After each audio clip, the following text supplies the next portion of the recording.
अल्हम्दुलिल्लाहि रब्बिल आलमीन वस्सलातु वस्सलामु अला रसूलिहिल अमीन। क़ाल अल्लाहु तबारक व तआला फ़िल क़ुरानिल मजीद वल फ़ुरक़ानिल हमीद। औज़ु बिल्लाहि मिनश शैतानिर रजीम बिस्मिल्लाहिर रहमानिर रहीम। फ़बिअय्यि आलाइ रब्बिकुमा तुकज़्ज़िबान। सदक़ल्लाहु मौलाना अज़ीम। क़ाल नबिय्यु सल्लल्लाहु अलैहि वसल्लम इज़ा दख़ला रमज़ानु फ़ुतिहत अबवाबुल जन्नह व ग़ुल्लिक़त अबवाबु जहन्नम व सुलसिलतिश शयातीन औ कमा क़ाल नबिय्यु सल्लल्लाहु अलैहि वसल्लम। अल्लाहुम्मा सल्लि अला मुहम्मदिन व अला आलि मुहम्मदिन कमा सल्लैता अला इब्राहीम व अला आलि इब्राहीम इन्नका हमीदुम मजीद। अल्लाहुम्मा बारिक अला मुहम्मदिन व अला आलि मुहम्मदिन कमा बारकता अला इब्राहीम व अला आलि इब्राहीम इन्नका हमीदुम मजीद। मेरे मोहतरम भाइयों, अज़ीज़ों, कुरान मजीद फ़ुरक़ान हमीद की सूरह मुबारका सूरह अर्रहमान की एक बहुत मुख्तसर और बार बार बयान होने वाली आयत मैंने आपके सामने पढ़ी कि फ़बिअय्यि आलाइ रब्बिकुमा तुकज़्ज़िबान। और इसके साथ आज जनाब अलैहिस्सलातु वस्सलाम का इरशाद मुबारक वो मैंने आपके सामने रखा जो बुखारी और मुस्लिम में दर्ज है। अल्लाह ताला के बेशुमार एहसानात हम पर हैं और हम पर ख़ुसूसी हैं। मसलन ये कि अल्लाह ताला ने हमें इंसान बनाया,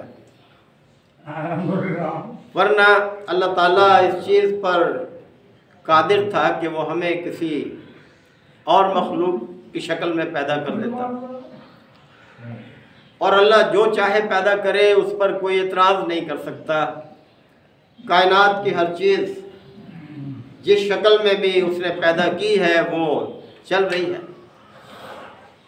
तो एक तो इसने इस बात में हमारे लिए बहुत बड़ा एजाज़ है कि अल्लाह ताला ने हमें इंसान बनाया। फिर दूसरे ये कि हमें जनाब अलैहिस्सलातु वस्सलाम की उम्मत में शामिल किया।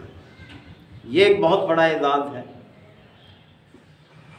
हमें ईमान का रास्ता कबूल करने की उसने तौफीक बख्शी, ये उसका एक इनाम है। और इसी तरह से नेकी को अंजाम देने के लिए, उसके बड़े अजर के लिए उसने हमारे लिए बहुत एहतमाम किया है। और बुराई से बचने के लिए भी। तो अल्लाह ताला के जितने एहसानात को भी हम अपने जहन में लाए, हम उन्हें शुमार नहीं कर सकते। तो ये जो आयत मुबारका छोटी सी मैंने आपके सामने सूरह रहमान की तिलावत की कि फ़बिअय्यि आलाइ रब्बिकुमा तुकज़्ज़िबान। तुम अपने रब की किस किस नेमत को झुटलाओगे, किस किस नेमत का इनकार करोगे, अल्लाह के किन किन एहसानात को फरामोश करोगे, अल्लाह की किन किन कुदरतों को तुम झुटलाओगे। ये सब मफ़हूम इसमें शामिल है कि बेशुमार एहसानात अल्लाह के हम पर हैं, बेशुमार नेमतें हैं और हर तरफ उसकी कुदरत की बारिश हर तरफ हमें नज़र आती है, उसके आसार हमें दिखाई देते हैं। और उसने हमारे लिए अजर हासिल करने के जो मौके रखे हैं वो बहुत आसान रखे हैं, इसलिए कि उसने हमें पैदा किया है और वो हमारी हर सलाहियत से वाकिफ़ है। क्योंकि जो सलाहियत भी हमें हासिल है वो भी उसी की अता करता है। और उसका फरमान है कि अला यालमु मन खलक, क्या वही ना जानेगा जिसने पैदा किया। तो अल्लाह ने हमें पैदा किया है, वो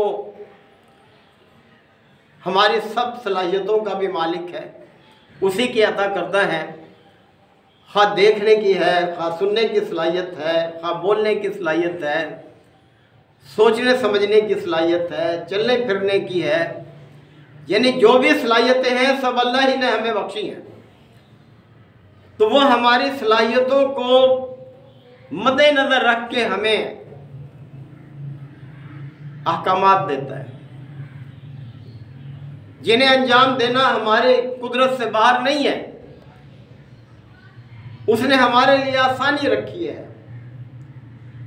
हमें मुश्किल में नहीं डालना चाहता।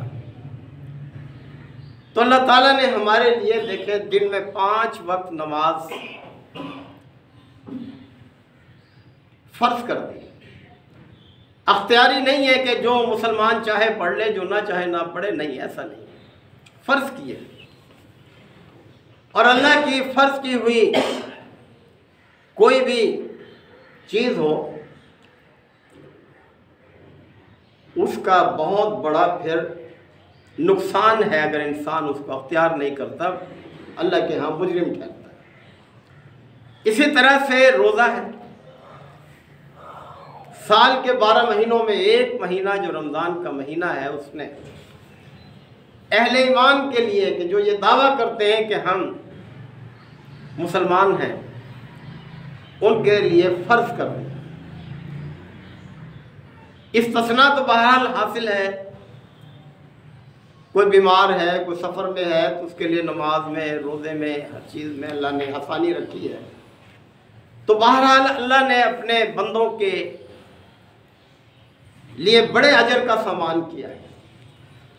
और इस रमज़ान के हवाले से ये मैं बात आपके सामने रख रहा हूँ कि इतनी बरकत रखी है अल्लाह ताला ने इस महीने में कि एक आम नफल का काम अगर कोई मुसलमान अंजाम देता है तो अल्लाह का पैमाना इतना वसी हो जाता है कि वो उसे फ़र्ज का सवाब दे देता है। और अगर कोई फ़र्ज अदा करता है तो फ़र्ज का अजर जो है वो 70 गुना बढ़ा देता है, कम से कम, और ना जाने कितना दे दें। ये तो हमारे खुलूस, हमारे जज्बे इस पर मुनहसिर है कि हम किस नीयत से, किस इरादे से, किस जज्बे से नेकी अंजाम दे रहे हैं, वो दिलों के हाल जानता है। तो रमज़ान में अल्लाह ताला ने अपना जो पैमाना है अजर का, वो बहुत कुशादा रखा है, बहुत कुशादा रखा है। और हमारी ये खुशकिस्मती है कि एक मरतबा फिर रमज़ान हमारी ज़िंदगियों में आ रहा है। हम अल्लाह से दुआ भी करते हैं कि अल्लाह ताला हमें सेहत, तंदुरुस्ती, सलामती के साथ, आफियत के साथ ये महीना नसीब करे, ताकि हम इसकी रहमतों, बरकतों से पूरी तरह अपने दामन को भर सकें और हमारे लिए आखिरत का बड़ा सामान बन जाए। तो मोहतरम भाइयों, ये महीना हर साल आता है, हर साल आता है। खुश नसीब है वो लोग जो कि इस महीने को पाते हैं और इसको उस तरह से बसर करते हैं जैसे इसका हक है। हर चीज़ का एक हक है, हमारे ज़िम्मे अल्लाह ताला का एक हक है, वालिदैन का भी हक है, हमसायों के हकूक़ हैं, रिश्तेदारों के हकूक़ हैं, छोटों के हकूक़, बड़ों के हकूक़, यानी मुख्तलिफ दर्जों में जो लोग भी हमारे साथ मुताल्लिक़ हैं, सब के हकूक़ हैं। तो सबसे बड़ा हक तो अल्लाह का है हमारे दिल में, कि जिसने हमें पैदा किया, और पैदा भी इसीलिए किया है। बड़ी मशहूर आयत सुनते रहते हैं कि वमा खलक़तुल जिन्ना वल इंसा इल्ला लियअबुदून, कि जिन्नों और इंसानों को सिर्फ़ और सिर्फ इसी मकसद के लिए पैदा किया है कि वो मेरी बंदगी करें। बंदगी खा इबादत के लिहाज से हो या मामलात के लिहाज से हो, मामलात में बहुत वसी है ये मकसद, इस्तिलाह कि हाँ वो तिजारत हो, हाँ वो रिश्तेदारों के साथ सलूक हो, बहन भाइयों के साथ, वालिदैन के साथ, हमसायों के साथ, ये सब मामलात हैं। यतीमों के साथ, बेवाओं के साथ, कमज़ोरों के साथ, मोहताजों के साथ जो रवैया है हमारा, उस हवाले से चाहे बात हो। तो मकसद ये है सारा कि अल्लाह ताला ने हमारे लिए बहुत अच्छा एक मौका ये रखा है रमज़ान का, और इसकी जो गर्ज़ व गायत है, जैसे हमारे पैदा करने की गर्ज़ व गायत है कि इसलिए पैदा किया कि हम उसकी बंदगी करें, इबादत के ज़रिए भी, मामलात के ज़रिए भी। नमाज का भी एक मकसद है, जैसे कि अल्लाह ताला ने फरमाया कि इन्नस्सलात तन्हा अनिल फ़ाहशाई वल मुनकर, और भी बहुत से पहलू हैं इसके कि नमाज मोमिन को बेहयाई और बुरे कामों से रोकती है। इसी तरह रोज़े का भी एक मकसद है, और वो भी आप सुनते रहते हैं। कुरान मजीद में अल्लाह ताला ने फरमाया है कि लअल्लकुम तत्तकून, कि या अय्युहल्लज़ीना आमनू कुतिबा अलैकुमुस्सियामु कमा कुतिबा अलल्लज़ीना मिन क़ब्लिकुम लअल्लकुम तत्तकून। ऐ ईमान वालों, तुम पर रोज़े कोई ये नई इबादत फ़र्ज नहीं हुई, तुमसे पहले लोगों पर भी हुई, और इसकी गर्ज़ व गायत यह है कि लअल्लकुम तत्तकून, ताकि तुम तक़वा वाले बन जाओ। यानी ये है असल मकसद रोज़े की फ़र्ज़ियत का, और तक़वा ही असल दौलत है मोमिन की। तक़वा विकास से बना है, जिसका मतलब होता है बचना या बचाना। किससे बचना? अल्लाह की नाफरमानी से बचना। हम हर वक्त मुख्तलिफ काम अंजाम देते हैं, तो हर काम को अल्लाह की रज़ा के मुताबिक अंजाम देना, अल्लाह की नाफरमानी से बचकर अंजाम देना, इसी चीज़ का नाम तक़वा है। रोज़ा यही चीज़ हमारे अंदर पैदा करना चाहता है कि हमारे अंदर तक़वा मजबूत हो जाए, यानी अल्लाह का डर। अल्लाह के डर से मुराद यह है कि अल्लाह की नाफरमानी का जो अंजाम है उससे हम डरें। अल्लाह की नाफरमानी का अंजाम बहुत बुरा है। अल्लाह की नाफरमानी करके इंसान क्या कमाएगा? उसने तो गंवाया ही गंवाया। फिर वो तो फिर अल्लाह के हुजूर किस हैसियत में पेश होगा? एक मुजरिम की हैसियत से या एक कामयाब इंसान की हैसियत से? तो ये गर्ज़ व गायत है इस रोज़े की कि वो तक़वा की हमारे अंदर आबियारी करता है कि एक शख्स सुबह से शाम तक भूख प्यास के बावजूद हर अल्लाह की नाफरमानी से अपने आप को रोक कर रखता है, और एक महीने तक जब वो इस कैफियत में अपने आप को रखता है तो उसके अंदर ये जज्बा मजबूत हो जाता है, ये सलाहियत तवाना हो जाती है कि वो अपने आप को अल्लाह की नाफरमानी से बचाए, और साल के 11 महीने जो हैं फिर वो इसी अंदाज में बसर करे। और जब कमज़ोरी आ जाती है वक्त गुजरने के साथ साथ फिर ये महीना आ जाता है अगले साल। तो अल्लाह ताला ने हमारे लिए हमारी तक़वा की आबियारी के लिए कितना अच्छा एक एहतमाम किया है। और इसके हवाले से ये कि तक ये रोज़ा महज भूख प्यास से अपने आप को रोकने का नाम नहीं है। भूख प्यास से अपने आप को रोकने का मतलब तो ये हुआ कि हमने सिर्फ अपने मैदे को पाबंद किया है कि वो रोज़े से रहे, जबकि आँख का, कान का, ज़ुबान का, दिल का, दिमाग का, हाथ पाँव का, हर चीज़ का रोज़ा है। और आज जनाब सल्लल्लाहु ने इस तरह से हमें तवज्जो दिलाई है रोज़े की हिफाजत की कि आप अलैहिस्सलाम ने फरमाया कि मन लम यदअ क़ौल ज़ूरी वल अमल बिही फलैसा लिल्लाहि हाजतुन फ़ी अन यदअ तआमुहु व शराबुहु औ कमा क़ाल नबी सल्लल्लाहु अलैहि वसल्लम, कि जो शख्स रोज़ा रख कर झूठ बोलना और उस पर अमल करना नहीं छोड़ता तो अल्लाह को इस बात की कोई हाजत नहीं है कि वो शख्स महज खाना पीना छोड़े। महज खाना पीना छोड़ देने का नाम ये उस मखसूस दौरानिये में इसका नाम ये रोज़ा नहीं है, बल्कि आँख का, कान का, ज़ुबान का, दिलो दिमाग का, हाथ पाँव का, हर चीज़ का रोज़ा है। और अल्लाह ताला ने तो एक और मकाम पर कुरान मजीद में इस आँख कान के बारे में, दिल के बारे में फरमाया कि इन्न समा वल बसरा वल फुआदा कुल्लु उलाइका काना अन्हु मसऊला, कि देखो याद रखो ये जो आज़ा तुम्हें दिए हैं इतनी आला सलाहियतों के, इन्न समा ये कानों के हवाले से, वल बसरा आँख के हवाले से, वल फुआद और इस दिल के हवाले से, कुल्लुन उलाइका अन्हु मसऊला, इन सब के बारे में सवाल होगा, सब के बारे में पूछा जाएगा। हम अपना अपना एहतसाब कर लें, देखें कि हम अपने इन आज़ा की किस तरह से हिफाजत करते हैं।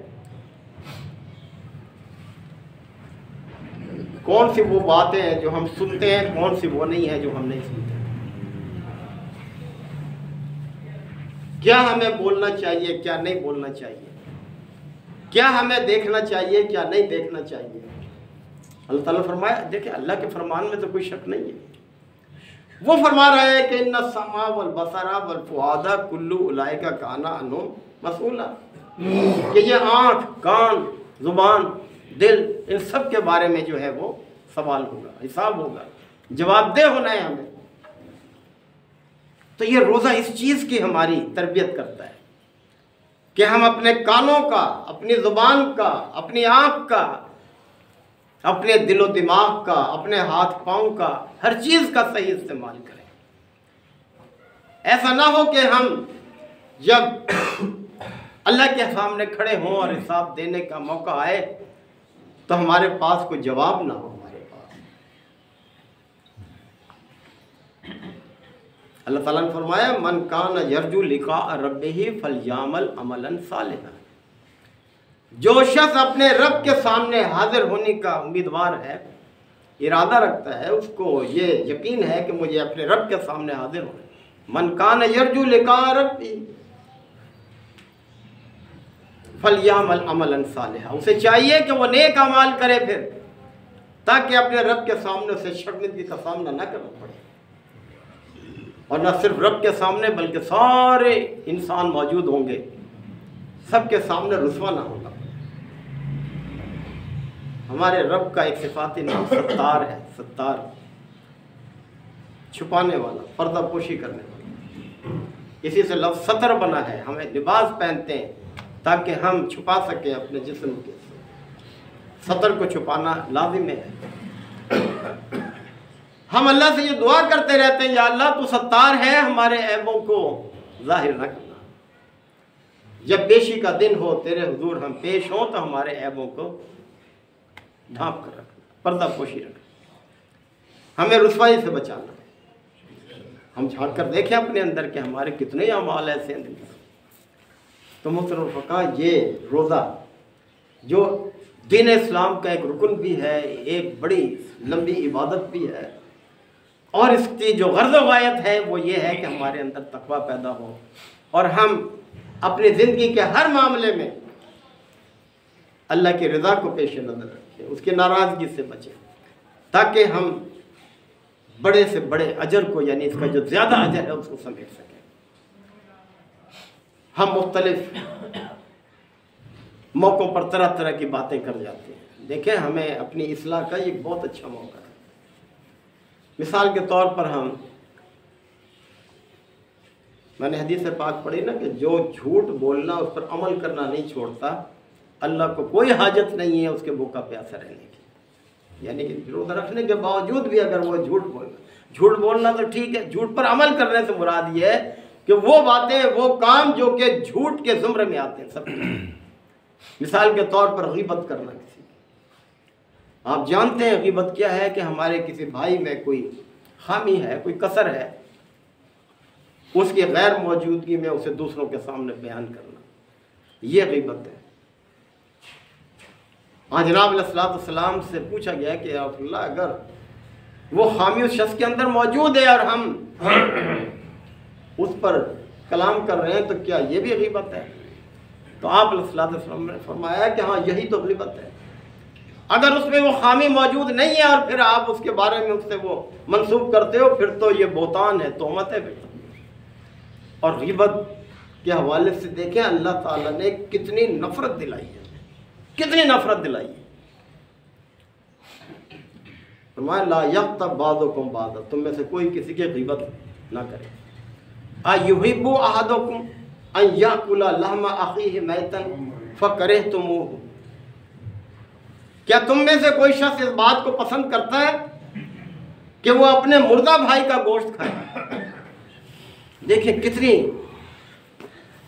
नफरत दिलाई है अल्लाह ताला ने इस अमल से, ग़ीबत के अमल से, कि इंसानी गोश्त वैसे हराम, फिर भाई का गोश्त, फिर भाई भी मरा हुआ मुर्दा भाई का गोश्त, और इसमें शक क्या? ये तो अल्लाह ताला फरमा रहा है ना कि क्या तुम में से कोई शख्स इस बात को पसंद करता है कि वो अपने मुर्दा भाई का गोश्त खाए? ग़ीबत करना ऐसे है जैसे अपने मरे हुए भाई का गोश्त खाना।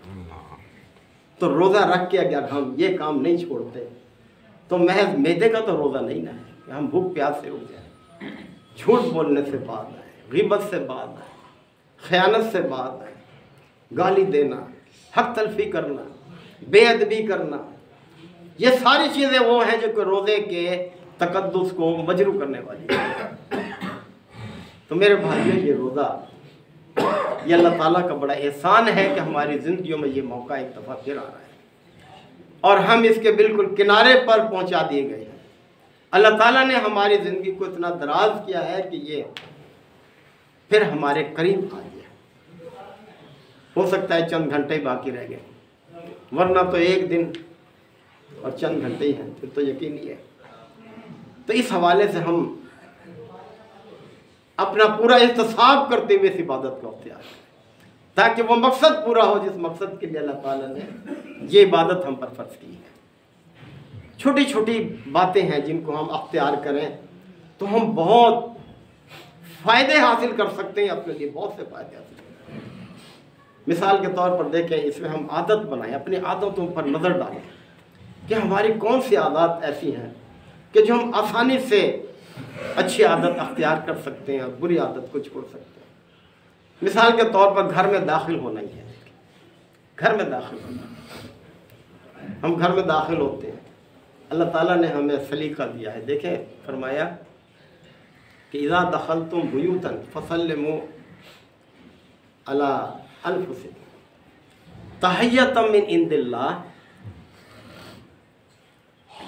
कि जब तुम अपने घरों में दाखिल हुआ करो तो क्या करो, अपने घर वालों को सलाम किया।